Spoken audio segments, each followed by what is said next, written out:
നമസ്കാരം. രാഹുൽ മാങ്കൂട്ടത്തിൽ എം.എൽ.എയും വി.കെ. ശ്രീകണ്ഠൻ എം.പിയും കൂടിക്കാഴ്ച നടത്തിയ സംഭവവുമായി ബന്ധപ്പെട്ട് retired SP. George Joseph sir നിർണായകമായ ചില പ്രതികരണം നടത്തിയിരിക്കുകയാണ്. അദ്ദേഹത്തിൻ്റെ വീക്ഷണം, അദ്ദേഹത്തിൻ്റെ നിരീക്ഷണങ്ങൾ ഇപ്രകാരമാണ്. അദ്ദേഹത്തിൻ്റെ വാക്കുകൾ ഇങ്ങനെ: രാഹുൽ മാങ്കൂട്ടത്തിൽ പാർട്ടിയിലേക്ക് തിരികെ വരുന്നു എന്നാണ് തൻ്റെ അഭിപ്രായം. ഈ കൂടിക്കാഴ്ചയ്ക്ക് ശേഷം മനസ്സിലാക്കാൻ സാധിക്കുന്നത് അപ്രകാരമാണ്. അതിൻ്റെ സൂചനകളൊക്കെ വന്നു തുടങ്ങി.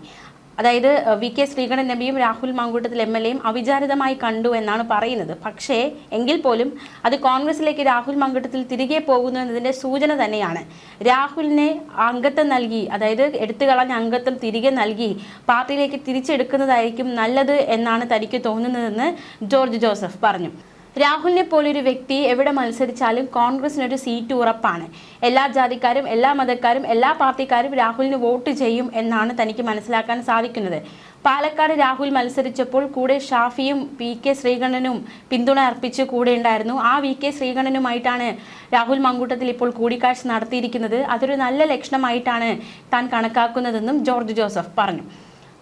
കോൺഗ്രസിലേക്ക് രാഹുൽ മാങ്കൂട്ടത്തിലിനെ തിരിച്ചെടുക്കുന്നത് നല്ലതായിരിക്കും. കാരണം 3 കേസുകളുണ്ട്. 3 കേസുകളും ചീറ്റിപ്പോകാനുള്ള സാധ്യതയുണ്ട് എന്നാണ് ജോർജ് ജോസഫിൻ്റെ വിശദീകരണം. ഈ കേസുകൾ കുറച്ചു കാലം കൂടി വലിച്ചു നീട്ടാനുള്ള ശ്രമങ്ങൾ അവരുടെ ഭാഗത്തു നിന്നുണ്ടാകും. പക്ഷേ ആ കേസുകൾ പെട്ടെന്ന് തന്നെ അവസാനിക്കാനാണ് സാധ്യത.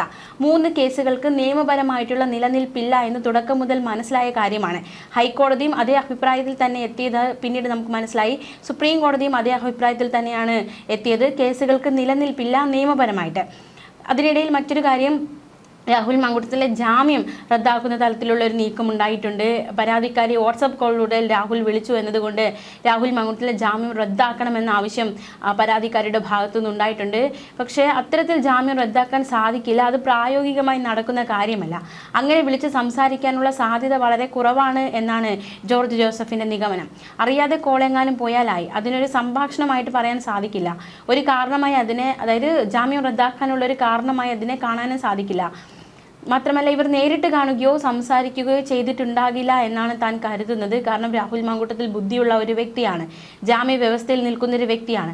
അങ്ങനെയുള്ള ഒരു വ്യക്തി നേരിട്ട് കണ്ട് സംസാരിച്ച് അത്തരത്തിലുള്ള ഒരു തലത്തിലേക്ക് നയിക്കപ്പെടുമെന്ന് കരുതുന്നില്ല. എപ്പോൾ വിളിച്ചാലും ഓടിച്ചെല്ലുന്ന ആളാണ്. അതുകൊണ്ട്, അതായത് പോലീസ് ഇപ്പോൾ ചോദ്യം ചെയ്യണമെന്ന ആവശ്യമായിട്ട് വിളിക്കുകയാണെങ്കിൽ ഓടി ചെല്ലുന്ന വ്യക്തിയാണ്. അത്തരത്തിലുള്ള ഒരു വ്യക്തിയെ എന്തിനാണ് ഇത്തരത്തിൽ അറസ്റ്റ് ചെയ്തത് എന്നാണ് ജോർജ് ജോസഫ് ചോദിക്കുന്നത്. 3ാമത്തെ അറസ്റ്റ് വളരെ നിയമവിരുദ്ധമായിട്ടുള്ള അറസ്റ്റായിട്ടാണ് തനിക്ക് തോന്നിയത്. അതായത് നോട്ടീസ് കൊടുത്താൽ ഓടി വരുന്ന ആൾക്ക് എന്തിനാണ് അറസ്റ്റ്, അല്ലെങ്കിൽ അത്തരത്തിലുള്ള അറസ്റ്റിലേക്ക് നീങ്ങേണ്ടെന്ന ആവശ്യം എന്തായിരുന്നു? രാഷ്ട്രീയ പ്രേരിതമാണ് ആ അറസ്റ്റ് എന്ന കാര്യം എല്ലാവർക്കും മനസ്സിലായ കാര്യമാണ്. പോലീസ് ഉദ്യോഗസ്ഥരും ഈ കാര്യത്തിൽ രാഷ്ട്രീയം കളിച്ചു എന്നാണ് ജോർജ് ജോസഫിൻ്റെ ഒരു നിഗമനം. പെൺകുട്ടി കോൺഗ്രസും ഇടയ്ക്കൊരു പെൺകുട്ടി കോൺഗ്രസുമായി ബന്ധമുള്ള ഒരു പെൺകുട്ടി മാനനഷ്ട കേസും രാഹുലിനെതിരെ നൽകിയിട്ടുണ്ട്. അത് ഡിഫമേഷൻ മറുപടി പറയേണ്ടി വരും. അത്തരത്തിലുള്ള നിരീക്ഷണമാണ് ജോർജ് ജോസഫ് നടത്തിയിരിക്കുന്നത്. എന്തായാലും നിയമപരമല്ലാത്ത ലൈംഗിക ബന്ധം നടന്നിട്ടില്ല എന്ന് കോടതിക്ക് ബോധ്യമായിട്ടുള്ള കാര്യമാണ്. അങ്ങനെയുള്ള ഒരു സാഹചര്യത്തിൽ കോടതി തന്നെ രാഹുലിന് അനുകൂലമായ ഒരു വിധി പുറപ്പെടുവിക്കാനുള്ള സാധ്യത നിലവിലുണ്ട് എന്നും ജോർജ് ജോസഫ് വ്യക്തമാക്കി. ഇത്തരത്തിൽ രാഹുലിന് നിയമപരമായിട്ട് ഇത്തരത്തിൽ ധാർമ്മികമായിട്ടുള്ള തെറ്റുണ്ട് എങ്കിൽ പോലും നിയമപരമായിട്ടുള്ള ഈ ഒരു കാര്യത്തിൽ ഒരു സ്കോപ്പ് ഉണ്ട്, അല്ലെങ്കിൽ രക്ഷപ്പെടാനുള്ള, അല്ലെങ്കിൽ ഈ നല്ല കോടതിയിൽ നിന്ന് അനുകൂലമായൊരു വിധി വരാനുള്ള സാധ്യതയുണ്ട് എന്നാണ് ജോർജ് ജോസഫ് വ്യക്തമാക്കുന്നത്. ലൈംഗിക അതിക്രമ പരാതിയിൽ കോൺഗ്രസ് പുറത്താക്കിയ പാലക്കാട് എം.എൽ.എ. രാഹുൽ മാങ്കൂട്ടത്തിലുമായി വി.കെ. ശ്രീകണ്ഠൻ എം.പി കൂടിക്കാഴ്ച നടത്തിയിരുന്നു. അടൂരിലെ സ്വകാര്യ ഹോട്ടലിൽ വെച്ചായിരുന്നു കൂടിക്കാഴ്ച. രാഹുൽ ജാമ്യത്തിൽ ഇറങ്ങിയതിന് പിന്നാലെ ഒരു കോൺഗ്രസ് നേതാവ് നേരിട്ട് കൂടിക്കാഴ്ച നടത്തുന്നത് ആദ്യമായിട്ടായിരുന്നു. രാഹുലിനെ വി.കെ. ശ്രീകണ്ഠൻ എം.പി നേരിട്ടെത്തിയാണ് കൂടിക്കാഴ്ച നടത്തിയത്. പ്രതിപക്ഷ നേതാവ് നയിക്കുന്ന പുതുയുഗ യാത്രയിലെ പ്രധാനപ്പെട്ട അംഗമാണ് വി.കെ. ശ്രീകണ്ഠൻ. നിയമസഭാ തെരഞ്ഞെടുപ്പ് നടക്കാനിരിക്കുന്ന പശ്ചാത്തലത്തിലാണ് ഈ കൂടിക്കാഴ്ച എന്നതും ശ്രദ്ധേയം. രാഹുൽ പാലക്കാട് സ്വതന്ത്രനായി മത്സരിക്കുമെന്ന അഭ്യൂഹങ്ങൾ വന്ന പശ്ചാത്തലത്തിൽ ഏതെങ്കിലും തരത്തിലുള്ള അനുനയത്തിന് വേണ്ടിയാണോ കൂടിക്കാഴ്ച എന്നതടക്കമുള്ള സംശയങ്ങൾ ശക്തമായിരുന്നു. പക്ഷേ അത്തരത്തിൽ രാഷ്ട്രീയപരമായിട്ടുള്ള ഒരു കാര്യങ്ങൾ ഞങ്ങൾക്കിടയിൽ ചർച്ചയായില്ല, വ്യക്തിപരമായുള്ള കാര്യങ്ങൾ മാത്രമാണ് ഞങ്ങൾ ചർച്ച ചെയ്തത് എന്നൊരു നിലപാടായിരുന്നു വി.കെ. ശ്രീകണ്ഠൻ എം.പി രാഹുൽ മാങ്കൂട്ടത്തിലും പ്രതികരണത്തിലൂടെ നടത്തിയത്. മാത്രമല്ല, വി.ഡി. സതീശനും അനുനയത്തിലേക്ക് വരുന്ന ഒരു കാഴ്ച നമ്മൾ കഴിഞ്ഞ ദിവസം കണ്ടതാണ്. ഇവർ തമ്മിലുള്ള കൂടിക്കാഴ്ചയെ പറ്റിയുള്ള ചോദ്യത്തിന് വി.ഡി. സതീശൻ പ്രതികരിച്ചത് ഇപ്രകാരമാണ്: അവർ തമ്മിൽ കൂടിക്കാഴ്ച നടത്തിക്കൂടാന്നുണ്ടോ, അവർ തമ്മിൽ കണ്ടുകൂടാന്നുണ്ടോ, അവർ തമ്മിൽ സംസാരിച്ചുകൂടാ എന്നുണ്ടോ, താനും രാഹുൽ മാങ്കൂട്ടത്തിനെ കണ്ടാൽ സംസാരിക്കുമല്ലോ എന്നായിരുന്നു വി.ഡി. സതീശൻ്റെ പ്രതികരണം. അപ്പോൾ നിലപാടുകളിലൊക്കെ ഒരു മാറ്റം വരുന്നുണ്ട്. അനുനയ ചർച്ചകളിലേക്ക് കാര്യങ്ങൾ നയിക്കപ്പെടുന്നു എന്ന് തന്നെയാണ് മനസ്സിലാക്കാൻ സാധിക്കുന്നത്. അങ്ങനെയെങ്കിൽ തീർച്ചയായിട്ടും ഒരു ചോദ്യം വരും. പ്രത്യേകിച്ച് ഈ രാഹുൽ മാങ്കൂട്ടത്തിൽ വിഷയത്തിൽ പാർട്ടിക്കുള്ളിലെ പല പെൺകുട്ടികളും രാഹുൽ വിഷയത്തിൽ ഒരു നല്ലതായ ഒരു തീരുമാനം, അതായത് രാഹുൽ ഇത്തരത്തിൽ സ്ത്രീവിരുദ്ധനായ ഒരു വ്യക്തിയാണ്, അപ്പോൾ അത്തരത്തിലൊരു വ്യക്തിക്കെതിരെ വലിയ ഒരു ശിക്ഷ അല്ലെങ്കിൽ നടപടിയിലേക്ക് കാര്യങ്ങൾ കടക്കണമെന്ന മുറവിളികൾ പാർട്ടിക്കുള്ളിലെ സ്ത്രീ നേതാക്കൾ വരെ ഉയർത്തിയിരുന്നു. അപ്പോൾ അങ്ങനെയെങ്കിൽ രാഹുൽ മാങ്കൂട്ടത്തിനെ വീണ്ടും പാർട്ടിയിലേക്ക് തിരിച്ചു കൊണ്ടുവന്നാൽ ഈ സ്ത്രീ നേതാക്കളുടെയൊക്കെ നിലപാട് എന്തായിരിക്കും, അതിൽ മാറ്റമുണ്ടാകുമോ എന്ന ചോദ്യം ശക്തമാണ്. അത്തരത്തിലൊരു നീക്കത്തിലേക്ക് പെട്ടെന്ന് കോൺഗ്രസിന് കടക്കാനാകുമോ എന്നതും ഒരു ചോദ്യമാണ്.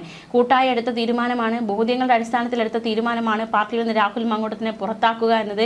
പരാതിക്കാരികൾ, അതായത് അന്വേഷണം തുടങ്ങുന്നതിന് മുന്നേ തന്നെ രാഹുലിനെ പാർട്ടിയിൽ നിന്ന് പുറത്താക്കി മാതൃകയാക്കിയതാണ്. അത് പല പ്രാവശ്യം കോൺഗ്രസ് നേതാക്കൾ ആവർത്തിച്ച് പറഞ്ഞു. ഞങ്ങൾ ഈ ആരോപണം ഉയർന്ന സമയത്ത് തന്നെ രാഹുൽ മാങ്കൂട്ടത്തിനെ പാർട്ടിയിൽ നിന്ന് പുറത്താക്കിയിട്ടുണ്ട് എന്ന് അവകാശവാദം ഉന്നയിച്ചിരുന്നു. അങ്ങനെ പെട്ടെന്ന് രാഹുൽ മാങ്കൂട്ടത്തിനെ ഇനി തിരിച്ചെടുക്കുകയാണെങ്കിൽ ഈ ഒരു അവകാശവാദങ്ങളൊക്കെ അപ്രസക്തമായി പോകുമെന്ന കാര്യത്തിൽ സംശയമില്ല. എന്തായാലും തിരഞ്ഞെടുപ്പ് വരികയാണ്. അപ്പോൾ പാലക്കാട് രാഹുലിനെ തോൽപ്പിക്കാൻ ശക്തനായ ഒരു വ്യക്തി, അത് ആ ഒരു കോൺഗ്രസ് ഭരണം നിലനിർത്തണമെങ്കിൽ രാഹുലിനേക്കാളും വമ്പനെ ഇറക്കാൻ കഴിയണം പാലക്കാട്. അതിന് കഴിഞ്ഞില്ല എങ്കിൽ ആ ഒരു സീറ്റ് കോൺഗ്രസിന് നഷ്ടമാകും എന്ന് തന്നെ ആയിരിക്കാം നേതാക്കളുടെ ഒരു കാഴ്ചപ്പാട്. അങ്ങനെയെങ്കിൽ രാഹുലിനെ തന്നെ വീണ്ടും മത്സരിപ്പിക്കാൻ ഇറക്കണം എന്നൊരു തീരുമാനത്തിലേക്ക് കോൺഗ്രസ് എത്തേണ്ടി വരും. അതെല്ലാം മറിച്ച് മറ്റൊരു വാർത്ത വ്യാപിക്കുന്നത് നമുക്കറിയാവുന്ന പോലെ രാഹുൽ മാങ്കൂട്ടത്തിൽ സ്വതന്ത്രനായി മത്സരിക്കാൻ ഇറങ്ങും. അങ്ങനെ മത്സരിച്ചാൽ അത് വലിയ തിരിച്ചടിയായി കോൺഗ്രസിന് മാറും. അപ്പോൾ അനുനയ ശ്രമങ്ങൾക്ക് ശ്രമിക്കുന്നുണ്ടോ എന്ന ചോദ്യമൊക്കെ ഇപ്പോൾ നിലവിൽ ശക്തമാവുകയാണ്. അതിനിടയിലാണ് ഈ കൂടിക്കാഴ്ച കൂടി ഉണ്ടാകുന്നത്. പ്രതിപക്ഷ നേതാവിൻ്റെ പ്രതികരണത്തിൽ ചില മാറ്റങ്ങൾ വരുന്നത്. അപ്പോൾ എന്തായാലും രാഹുലിനെ പാർട്ടിയിലേക്ക് എടുക്കുമോ, പാലക്കാട് മത്സരിക്കാൻ രാഹുൽ തന്നെ ഇറങ്ങുമോ, അങ്ങനെ ഒരുപാട് ചോദ്യങ്ങൾ ബാക്കിയാവുകയാണ്. എന്തായാലും വളരെ കുറച്ച് ദിവസങ്ങൾ മാത്രമേ ഉള്ളൂ തിരഞ്ഞെടുപ്പിലേക്ക് അല്ലെങ്കിൽ ഒരു ഏതാണ്ട് തീരുമാനങ്ങളിലേക്ക് എത്താൻ. പ്രത്യേകിച്ച് പാലക്കാട് എല്ലാവരും ഉറ്റുനോക്കുന്നുണ്ട്. ആരാണ് അവിടെ മത്സരിക്കുക, ആരാണ് അവിടെ വീഴുക എന്നതൊക്കെ പ്രധാനമായും പാലക്കാട് ഒരു ശ്രദ്ധാകേന്ദ്രമായി തന്നെ, പാലക്കാട് മണ്ഡലം ഒരു ശ്രദ്ധാകേന്ദ്രമായി തന്നെ മാറുന്നുണ്ട്. എന്തായാലും കാത്തിരുന്ന് കാണാം. ന്യൂസ് ഡെസ്ക് മലയാളി വാർത്ത.